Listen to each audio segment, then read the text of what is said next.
Welcome to Eye on the Money, the television show that gives you insights into how to improve your financial well-being as well as make your money work for you. I'm Ingrid Nantege. Now, an IBM study revealed that employers who do not feel that they are developing in a company that they're working for are 12 times more likely to leave it. Many times, companies see employee training as an expense rather than investment and end up paying dearly in terms of low productivity and high turnover. A similar study done by Gallup poll titled State of the Global Workplace shows that the true cost of replacing employees can be twice their base salaries depending on their wage, role, and experience. The cost of replacing high performers who often deliver 400% more in the productivity area than their average counterpart can be higher still. On the show today, we shall look at the role that investing in people plays in the growth and productivity of an organization and business. Now joining me in studio to put it all into perspective is business, financial, and research consultant Kevin Gikonyo Murioke. You're very welcome to the show, Kevin. Thank you for having me. Thank you for coming. Thank you. Now today we're discussing investing in people. What's investing in people? What does it even mean? Basically, that means that you're actually putting value into people. And when you look at them, it could be materially or intrinsically. So that way, there are several ways that you can actually do it. Mm-hmm. You can do it by putting skills. You can give them knowledge in the firm. You can also be able to create a place where they can be able to be healthy and be fit at the same time. We also have an element where you allow them to have relationships. That way, you are building them both materially and intrinsically. So when you talk about investing in people, you look at them as people and not as conveyor belts or people just to help you attain your end goal, which is getting the profits. So basically, from what you've said, it's just adding value. Yeah. So for example, if it's in a business setting to your employees, I have to ask, so when you're adding value, what does this mean? Does that mean that you add value across the board to every single employee in the organization? Or should you focus on the key talent? Because you know, in every organization or in every business, there are always those people that stand out. It's obvious they're doing a good job. Their productivity is very obvious. Are those the people you need to add value to? Because you know for sure you're going to get returns, or is it everybody? How do you go about deciding who to add value to? I think that's a very good question because that's what most business people actually fall for. Mm-hmm. But essentially, if I ask you a question, which part of your body would you do away with? Like for example, if you have your hand and your legs, they're all important. They form part of the mosaic that assists you as a human being to move.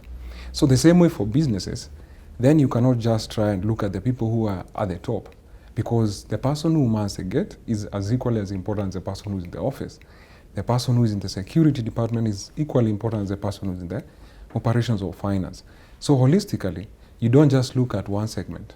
That way you have several cadres where you have interns who are actually coming in. They have straight from graduate level, they don't know anything. You create a system. And I'm glad actually the government has been doing that and has actually advocated for that. Then there are those ones who have already been there. They need somebody to help them. Once in a while, you create a mentor, role model kind of setup within the organization. Then, of course, the people in the top, you have to add value to them because holistically, human beings are always progressive human beings. Mm-hmm. So in a way, everyone needs to grow for the whole system and the whole engine to move, just like a locomotive. If you want to get from point A to B, then you must be able to invest in everyone in that organization. Yeah. Fine. Yeah. Everyone has their role to play. Everyone needs to be developed. Yeah. But what does that mean for the organization? What sort of impact? And I'm talking about to their resources, to their finances. Does that mean that every business, every organization then should have a kitty set aside for investing in people, for just developing people? How then would that work? You see, for organizations any business that comes up, one of the things that they do is actually they think about where they're going to, their location address, how their building is going to look, how fancy it is, probably the systems, the softwares that are there. But you forget, you could have very high technology for your organization, the most modern building, like state of the art. But the real asset is actually the people who are working for you, because those are the people who actually meet your customers on a day-to-day basis.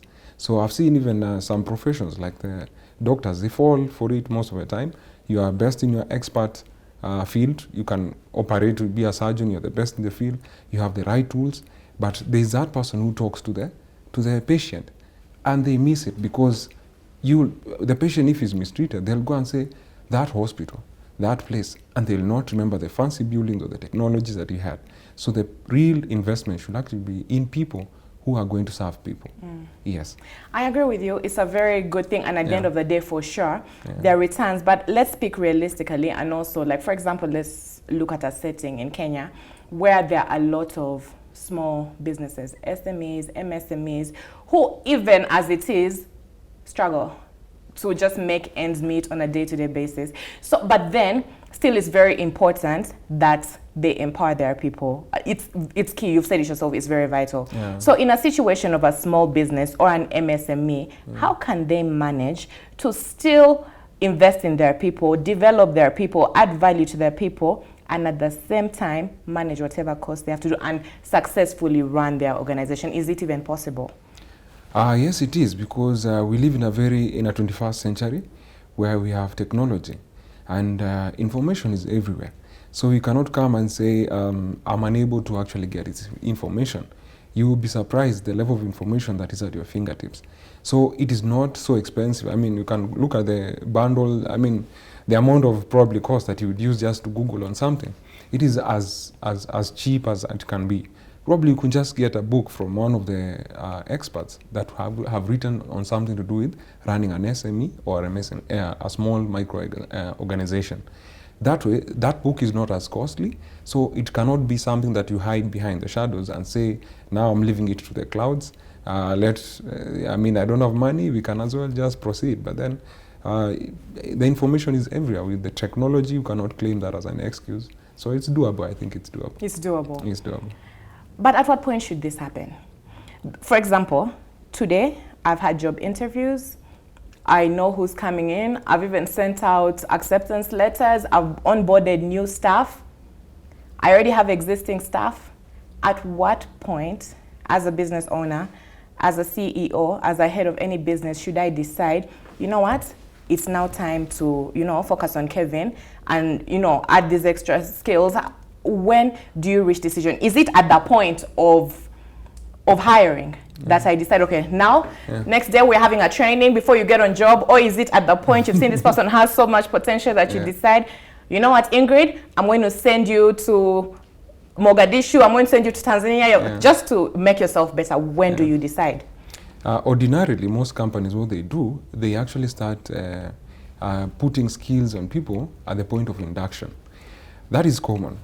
But if you look at the last year's Forbes rankings on the best employers in the world, you can find the likes of Google, Facebook, but the topmost organization that is actually beating the rest is actually an unknown company called Zoom Video Communications. So this company is run by Mr. Eric Yuan. He just started in 2011, but for consecutive years, he has always been the top employer of the year, ranked by Forbes. So he started quite small, of course, and now he's actually valued at $15.9 billion as we speak, because he went the extra mile. That now he does not wait even for the employees to come to to show up to his office. He actually goes to universities. He puts talks that are free for them.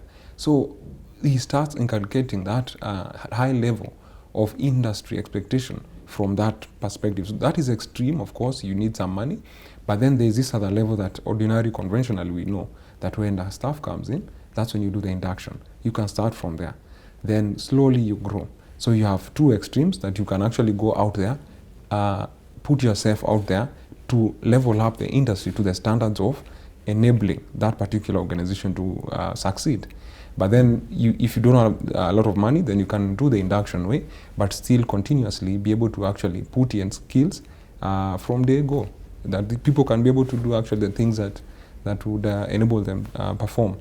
And of course that breeds in high productivity. Of course that brings in loyalty. Of course that reduces your level of risk, because sometimes if people are not loyal, then you will have cases of fraud that will come in at play. People don't have that sense of ownership to that particular business. And sometimes, because if you have a JD, somebody can operate within a JD comfortably, and you can't take them anywhere. They'll be 100% in terms of performance. But you lack that bit that probably this employee has a very brilliant idea. In fact, Facebook is one of the beneficiaries, and Apple, employees come with some of these innovative ideas because they feel that sense of belonging. They feel that sense of ownership. So you cannot quantify it. Okay, in some markets, actually, that translates to now goodwill publicly that can actually be valued to add to the bottom line. But there is a bigger sense than just meeting that particular JD or just being there, being ordinary. And of course, any business, for you to succeed, you must be extraordinary. Go the extra mile to be able to actually be the best in the market. But Kevin, even with all that said, what's wrong with actually, when you go out into the market, when you're sourcing for skills, when you're looking for the employees to bring into your business, into your organization, what's wrong if at the point of hire you look for people with the highest skill set? People who, when they come in, you're confident, they are already equipped, All they're poised, ready. They're ready. You don't have to go through the hassle. Polished. Thank you, in your own words. What's wrong with that? If doing that, can it eliminate then having to go through the, I don't want to call it hassle, but that process of having to adequately equip them with skills, the continuous training, the higher advanced education, the induction? Does that help? In itself, you can decide to do that, because even getting this cadre of people who are very skilled in itself to begin with is very expensive. Right. Because you just can't get someone who's very skilled at a low price. So it is very expensive. And two, that means there's an element of key man syndrome that will kick in at some point, because you have this person is handling this department entirely, and they are the pillar, they are the epitome of everything. If they, God forbid, they don't wake up and go to work, then you have a problem. So you must be able to have a whole system that will link that whole chain for you to be able to actually perform. And when you just get people who are already polished, then you risk the element of high costs, you risk the key man syndrome. Of course, the risks are high to do that. Your business can collapse anytime, and there's no sustainability in that kind of model. So you'd rather look at it in a holistic manner. So I'm really going to carry on with this conversation because I have a very burning question to ask you. However, I'm going to take a very quick break, and then we'll carry on when we come back. We'll take a very quick break, but when we come back, Kevin will give us more tips when it comes to investing in your people and the benefits you can accrue as a business or organization. Don't go anywhere, but you can keep the conversation going on our social media pages at Metropole TV KE on Facebook, Instagram, and Twitter. We'll be right back.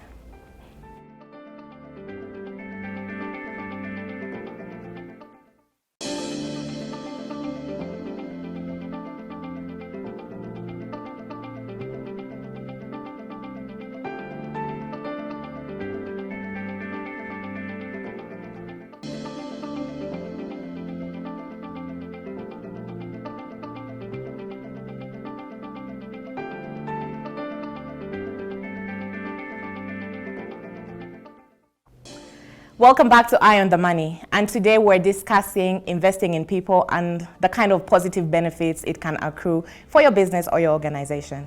Now, Kevin, before we went to break, you were telling us everything as to why it's important to invest in people and the kind of growth it can provide for a business. Let's dwell there a little bit. You were talking about everything that like CEOs, the leaders of organizations, owners of businesses need to do in order to grow their workforce, to grow their employees, to make them better, and, in turn, accrue benefits for their organization. My question then is, what's in it for them? I think when you look at that, you must be able to look at the holistic aspect that an employee actually brings forth. You cannot just think about skills, because some organizations, they have a problem because they overwork their people. And for you or a human being to be functionally correctly, then they must be able to have ample rest. They must be able to connect with relationships within their organizations and also at home. They must be able to feel like they are valued. In fact, there was another poll that was done. It was said employees do not leave their organization, they leave their managers. Okay. And that is there. It is out there enough as a fact. So you find that some things that are a bit, you could be bragging out there to have a big name in the market, but people leave people, even the managers. I mean, sometimes you're not just given the opportunity to express yourself. It is as simple as that. Sometimes you do not have time to go and have time with your people, your loved ones at home. Then there's an element of work-life balance. The person is tired, they leave at around 9 p.m. or 10 p.m. Then the next day they're expected to perform. I mean, you are just treating these people as conveyor belts, as a machine. But they are not, they are human beings. Of course, if somebody is tired, they'll start experiencing things like sicknesses. You find them. And once they get sick, they cannot come. And one of the things in my career that I was told by one of my managers in the banking industry, which is, I mean, normal. I was told, you know, if you overwork yourself, you fall down here, the next day before even you're taken to the hospital, there'll be someone replacing you in that seat. Your manager told you that. Yeah, and you know, they were very right. Because It's true. if that happens, you'll be shocked. You are thinking you are the epitome. You're the answer to everything. You are the answer. Before you're even out of that door. Somebody is sitting on your seat. Oh, wow. So you really have to look at that aspect as well, which is equally important for high productivity. And the other benefit is the loyalty that I was talking about. You have people who actually have a sense of belonging when they're working for you. And that way, it's an added advantage in itself. There you have minimal, like even you're saying, the polls by the IBM, you have low turnover rates. I mean, because replacing another is equally probably 4 times expensive. So the whole chain goes on. And then there's the other aspect I was talking about, innovations. You have processes that you've set, but people who are there, your employees, they realize, no, we have to do something to this, to tweak it, to be able to have actually a seamless process happening from end to end. And you'll be shocked. It would work wonders. But if somebody's just there, they're thinking, this guy is just here, I'll get my salary at the end of the month, I'm done. And that is how it's going to be. And they'll just operate within their JD, which is you don't get the best out of this person. So you have to inculcate some of these things. Again, there's the other thing that people miss, because when you enable your employees, they are able to treat your customers well. That is what you want. Your customers will be satisfied if these people are satisfied. If somebody has an issue at home, I assure you, they will come and bring that to your customers. They'll be like, oh, why are you telling me this? I mean, you can, they have an attitude already. So in itself, it has a ripple effect. It has an overall impact if you do not actually invest in your people, if you do not give them work-life balance, if you do not enable them to progress. Because in essence, human beings are evolving people, and they want to move to the next level of satisfaction. Yes. Thank you. Yeah. Before we go, I would like to ask you on that very final topic, final point that you made, where you said human beings, naturally, there's the need to evolve, to move to the next place. What happens in a situation? I followed your manual. I have poured everything into building my employee, into developing my employee, into just making them better. And that's everything that I've poured into them. They want to just get up, pick themselves up, and take you to my competition. What do you have to say about a situation like that? I'm the one who's given everything, and then it's my neighbor who's reaping from my hard work, let me say. That is it has happened. Yes. It is still a risk in itself. I mean, everything is a risk, has an element of risk. Even by you just waking up and walking. It's a risk. I mean, it's a risk in itself. I'm staying in bed tomorrow. If you're driving, there's a risk element that somebody can come and hit you. So every aspect of a facet that we are looking at has an element of risk. So that is one of them. It can happen. But if that happens, you must begin to internalize and ask yourself, why are they leaving? There is something that probably you are not doing that your competitors are doing. Of course, people look for greener pastures. That is what is said. So does it mean your grass got dry? Why did it get dry? There's somewhere you're not watering, of course. So you need to understand, it's not just empowering them skill-wise or giving them knowledge. Then you could be those small things that I'm talking about. Work-life balance. You're not allowing them to express themselves. They cannot say anything. They have no say. They do not feel the participatory aspect of running an organization. Then you have a problem, because this person will feel undervalued and not satisfied at all. So as much as you have bombarded them with all the knowledge, opened their heads and put everything in, they will find somebody who's offering something better. So there's that element of risk, but we have seen by that by the company called Zoom Video Communications consecutively, and it just started in 2011. It has always topped as the best employer. The reason being, they offer people, they have gym, they have creche, they offer food there for their lunch, which is healthy food. They allow them work-life balance. They equip them in terms of training. They give them the right tools. So holistically, when you look at that company, people, even his rate of turnover, I mean, 0 point something. I mean, people leave because they have gotten old, and that's the situation you want, where somebody can now is retiring gracefully, and they say, and they are proud, I worked for that company. And in itself, your employees are also your biggest, your marketers.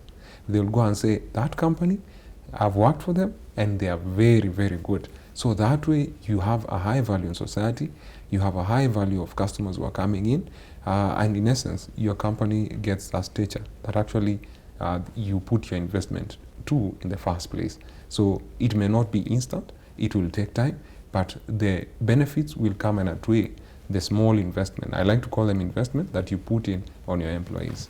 Kevin, thank you very much for joining us here on the show. Obviously, your input has been very valuable because a lot of business managers, a lot of CEOs think all the investment needs to go into the company, into operating the company, without realizing that if the employees are disgruntled, it's going to affect the entire productivity. Thank you very much for coming. Unfortunately, we've come to the end of the show. Okay.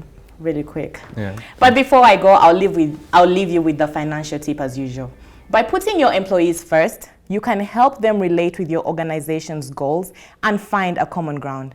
Doing so can engender trust and a feeling of mutual respect between the employer and the employee. Altogether, it will make your organization a competitive powerhouse.